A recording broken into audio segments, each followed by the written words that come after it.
BA part second geography की online क्लासों में आप सभी का स्वागत एवं अभिनंदन। बीए पार्ट सेकंड में सेकंड पेपर के अंतर्गत जो राजस्थान के भूगोल के नाम से पढ़ाया जाता है, उसकी सेकंड यूनिट में मरुस्थलीकरण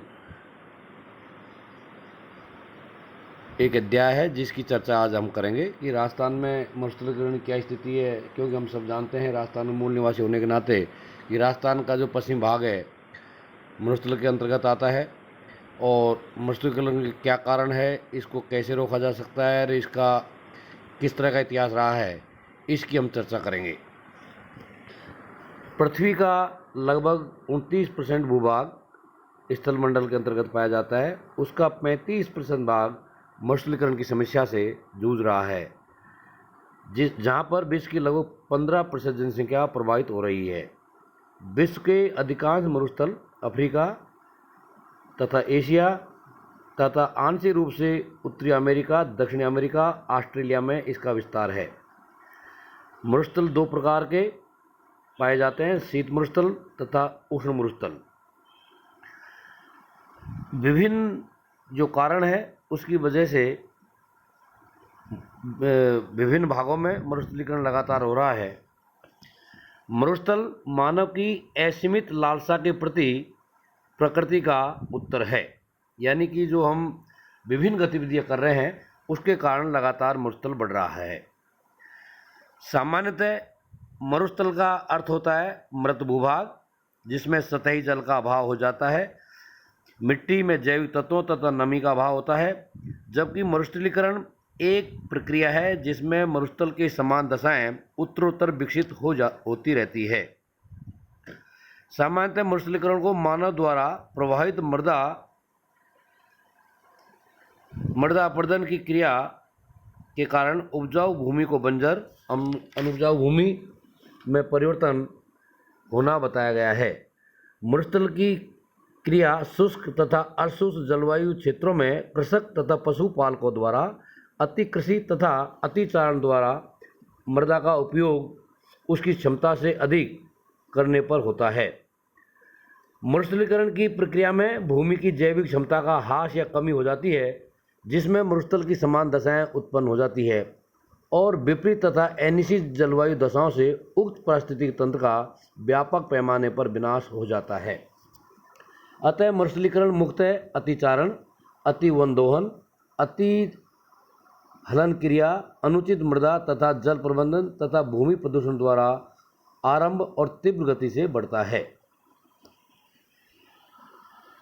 राजस्थान में मरुस्थलीकरण की जो स्थिति है, राजस्थान का मरुस्थल भाग थार का मरुस्थल कहलाता है, जो भारत के उत्तर पश्चिम भाग में स्थित है, जो ग्रेट पैलियो आर्कटिक अफ्रीका मरुस्थल का पूर्वी भाग है, जो उत्तरी अफ्रीका से आरंभ होकर फिलिस्तीन, अरब, ईरान तथा पाकिस्तान होता हुआ भारत में पंजाब, हरियाणा, राजस्थान तथा गुजरात राज्यों में फैला हुआ है।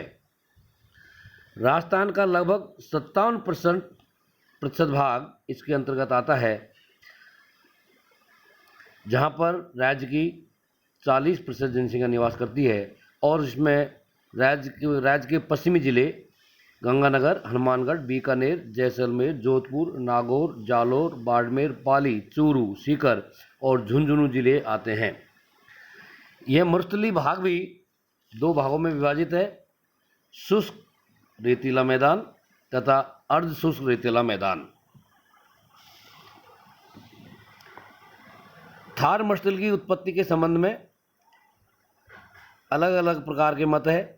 विश्व के नवीनतम गिने जाने वाले थार मरुस्थल की उत्पत्ति के बारे में कुछ विद्वानों के अनुसार थार मरुस्थल को स्थैतिक उत्पत्ति में विश्वास करते हुए उन्होंने माना कि प्राचीन समय में भौगोलिक परिस्थितियां कुछ भी हो, किंतु जलवायु में शुष्कता बढ़ने से चट्टानों को विखंडन हुआ।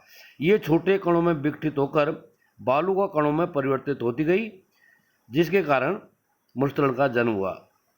दूसरे लोगों के मतानुसार इस क्षेत्र में बालू रेत की प्रधानता का मुख्य कारण नदियों का निक्षेपण कार्य है। उन्होंने सूक्ष्मदर्शी यंत्र द्वारा बालू के कणों का निरीक्षण व विश्लेषण किया और बताया कि बालू के गोलाकार कण क्वाड, फेल्डस्पार, हार्नब्लेड आदि सेलों के बने हैं जो नदियों द्वारा परिवर्तित होते हैं। प्राचीन काल में किस तरह मरुस्थलों का जन्म हुआ होगा या मरुस्थलों के लिए कौन कौन से कारक उत्तरदायी है, उनकी जो है हम एक एक करके चर्चा करते हैं कि राजस्थान में वो कौन से कारण है जिसकी वजह से मरुस्थलों का बढ़ावा मिला या आज मरुस्थल की स्थिति पैदा हुई। राजस्थान में मरुस्थलों में वृद्धि करने के अनेक प्राकृतिक तथा मानवीय कारकों ने सहयोग दिया है। अकाल, सूखा, वर्षा की अनिश्चितता, बालू का स्तूपों का पलायन तथा पारिस्थितिकी तंत्र में बदलाव, अतिचारण, वन विदोहन आदि कारणों ने मरुस्थलीकरण की प्रक्रिया में वृद्धि की है। तो इन कारणों को जो वृद्धि की है, इन कारणों को हम संक्षिप्त में निम्न प्रकार से जो है विभाजित कर सकते हैं। नंबर 1 जनसंख्या वृद्धि, नंबर 2 अनियंत्रित पशुचारण, नंबर 3 वनों का विनाश, नंबर 4 भूमि उपयोग में परिवर्तन, नंबर 5 शहरीकरण एवं औद्योगिकरण, नंबर 5 जलवायु तथा वर्षा की मात्रा में परिवर्तन, नंबर 7 भूमिगत जल के स्तर में तीव्र गिरावट, 8 अकाल व सूखे की मार, 9 अपरदन में वृद्धि, 10 क्षारीयकरण और 11 नंबर है बालू एवं बालू का स्तूपों का एकत्रण होना। ये उपरोक्त कारण है 11-12 जो मरुस्थलीकरण के को बढ़ाते हैं और जो थार का जो मरुस्थल है उसके लिए उत्तरदायी है। अब बात आती है कि जो मरुस्थलीकरण जिन कारणों से हुआ है, तो ऐसे कौन से कारण हैं जिससे मरुस्थलीकरण को रोका जा सकता है या उसके कम किया जा सकता है। तो मरुस्थलीकरण जिन कारणों से कम किया जा सकता है या मरुस्थलीकरण रोकने का जो उपाय है वो निम्न प्रकार है। नंबर 1 राजस्थान तथा समीपवर्ती राज्यों में सघन वृक्षारोपण किया जाए।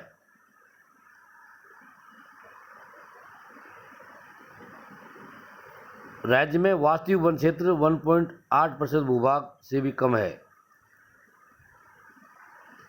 राजस्थान में वास्तविक जो वन क्षेत्र है वो 9.5% के आसपास है।